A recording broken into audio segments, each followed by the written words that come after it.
24కి దీన్ని మరింత బలోపేతం చేయాలని. ఇప్పటిదాకా జల్ జీవన్ మిషన్ కేవలం నీటిని అందించడం దాని వరకే అంతవరకు పరిమితమైంది. ఇది గౌరవ ప్రధానమంత్రి శ్రీ నరేంద్ర మోదీ గారి కళ. ఇది కనీసం రోజుకి ఒక 55 లీటర్లు నీళ్లు సగటున మనిషికి ఇవ్వాలి అని, అది కూడా పరిశుభ్రమైన నీరు ఇవ్వాలి అనేది అల్టిమేట్ గోల్. ఏంటంటే జల్ జీవన్ మిషన్కి సంబంధించి నిరంతరం నీటి సరఫరా ఉండాలి ప్రతి ఒక్కరికి అనేది ఆకాంక్ష, ఆశయం. దాంట్లో కనీసం ముందస్తుగా కనీసం 55 లీటర్లు కనీసం ఇవ్వాలి అనేది ఆకాంక్షతోటి స్టార్ట్ అయింది.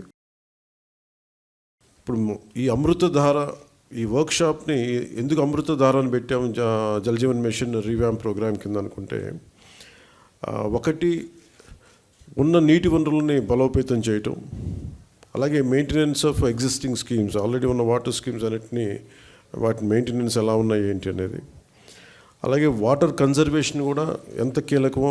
దీన్ని జల్ జీవన్ మిషన్లో లేదు, కానీ ఇది మనం తీసుకున్న తర్వాత కొత్త ప్రభుత్వం ఎన్డీఏ ప్రభుత్వం వచ్చిన తర్వాత మనం తీసుకునేవి వాటర్ కన్జర్వేషన్ కూడా చాలా కీలకమైంది.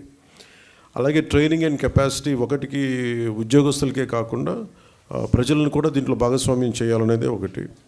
అలాగే దీంట్లో ఈ ఐటీ సిస్టమ్స్ ద్వారా దీన్ని మనం స్ట్రీమ్లైన్ ఆపరేట్ చేసే విధానం, అలాగే గ్రీవెన్స్ రిడ్రెసల్, ఏమైతే నీటి సరఫరాలు ఇబ్బందులు ఏమున్నాయో రిపీటెడ్గా వచ్చే అవుట్ ఆఫ్ మెయింటెనెన్స్, వాటికి కూడా ఒక విధి విధానాలని రూపొందించడం, అది దీనికి సంబంధించి ఈ అమృతధార సంబంధించింది.